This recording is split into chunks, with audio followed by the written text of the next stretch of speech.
আসসালামু আলাইকুম friends, welcome back to my channel. তো আজ আমি বানাবো চিংড়ি মাছ ভাপা। আর কিভাবে আমি চিংড়ি মাছটা পরিষ্কার করছি সেটাও আপনাদের সাথে শেয়ার করলাম। তো এখানে আমার প্রয়োজন মতো আমি চিংড়ি মাছ নিয়েছি। তো এবার মাছগুলো দেখুন কিভাবে পরিষ্কার করে নিচ্ছি। তো এখানে আমি একটি চিংড়ি মাছ নিয়ে চিংড়ি মাছের যে ওপরের ছাল অংশটা আছে সেটাকে তুলে নিয়ে পরিষ্কার করে নেব। তো এখানে দেখুন আমি চিংড়ি মাছটা ছালটি ওপরের যে মোটা ছাল আছে সেটাকে তুলে নিচ্ছি। আবার অনেকে কিন্তু এই ছালটি রেখে দেয়। তো আমাদের বাড়ি এটা খেতে পছন্দ করে না, তো আমি পুরো অংশটাকেই তুলে নিলাম। আর এখানে একটি চাকু নিয়েছি। চাকু নিয়ে দেখুন চিংড়ি মাছের যে শিরাটা আছে সেখান থেকে একটি কালো শিরা থাকে, সেটাকে আমি তুলে নিচ্ছি। আর এই শিরাটার মধ্যে দেখুন কতটা নোংরা আছে।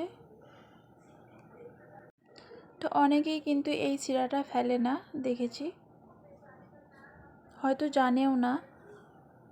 তো চিংড়ি মাছ বেছে নেওয়াটা দেখালাম। আশা করছি আমার এই চিংড়ি মাছ পরিষ্কার করাটা আপনাদের কাছে ভালো লাগবে।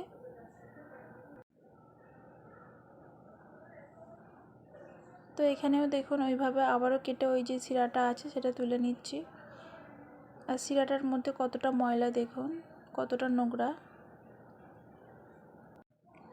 তো এখানে আমার চিংড়ি মাছগুলো খুব ভালোভাবে পরিষ্কার করে নিয়েছি আর ধুয়েও নিয়েছি। তো ধুয়ে নেবার পরে এখানে স্বাদ মতো লবণ দিলাম আর হাফ চা চামচ মতো হলদি পাউডার দিয়ে চিংড়ি মাছটাকে ভালো করে মাখিয়ে নেব। তো ভালো করে মাখিয়ে নিয়ে 10 মিনিট মতো রেখে দেব। তারপরে চলে আসছি এখানে আমি চিংড়ি মাছ ভাপার জন্য যে মশলাটি তৈরি করব। তো এখানে একটা বাটির মধ্যে নিয়ে নিচ্ছি 2 চামচ মতো সর্ষে আর সাথে দিচ্ছি 1 চা চামচ মতো পোস্ত আর দিয়ে দিচ্ছি এখানে কিছুটা পরিমাণে কাজু বাদাম। আর অল্প পানি দিয়ে এটা 5 মিনিট মতো ভিজিয়ে রাখবো, তারপরে এটাকে পেস্ট করে নেব। তো 10 মিনিটের পরে আবারও চলে আসলাম। তো এখানে আমি এই চিংড়ি মাছের মধ্যে যে আগে থেকে সর্ষের পেস্ট বানিয়েছিলাম সেটাকে অ্যাড করে দিলাম। তার মধ্যে দিয়েছিলাম স্বাদ মতো লবণ আর দিয়েছিলাম লঙ্কা গুঁড়ো অল্প পরিমাণে, দিয়ে একটি পেস্ট বানিয়ে নিয়েছিলাম। আর এখানে আমি অল্প পরিমাণে লবণ দিলাম আর সাথে দিলাম কিছুটা পরিমাণে হলদি পাউডার। আর এখানে দিয়েছি 2 চামচ মতো টক দই আর সাথে দিয়ে দিচ্ছি সর্ষের তেল। তো চিংড়ি মাছ ভাপার জন্য এখানে সর্ষের তেলটাই ব্যবহার করবেন, এটার কিন্তু দারুণ একটি ফ্লেভার আসে। তো এভাবে আমি খুব ভালো মতো করে 1 থেকে 2 মিনিট মতো মাখিয়ে নেব। তো এখানে দেখুন খুব সুন্দরভাবে মাখিয়ে নিয়েছি। তো এই চিংড়ি মাছটা আমি একটি টিফিনের মধ্যে ভাপাবো, তো ওটার মধ্যে ঢেলে নিচ্ছি। তো এখানে কোনো পানি দেবার প্রয়োজন নেই, এই ভাপাটা এটার মধ্যে দিয়ে হয়ে যাবে। তো পোস্তর পেস্টের মধ্যে যে পানি ভাবটা আছে এটা দিয়ে চিংড়ি মাছটা সম্পূর্ণ ভাপানো হয়ে যাবে। আর অল্প পরিমাণে দিলাম চিনি আর দিয়ে দিচ্ছি কাঁচা লঙ্কা। কাঁচা লঙ্কা আপনারা ঝাল হিসাবে দেবেন, আপনারা ঝাল বেশি খেতে চাইলে কাঁচা লঙ্কা আরও বেশি দিতে পারেন। তো এখানে আমি ঢাকনাটা লাগিয়ে দিলাম।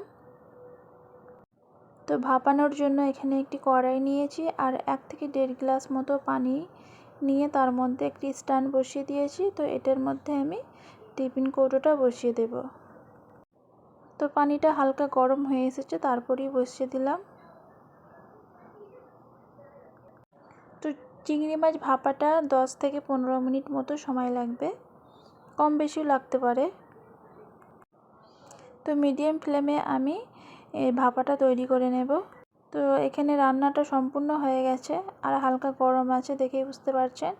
চিংড়ি ভাপাটা দেখুন কতটা লোভনীয় আর মজার হয়েছে।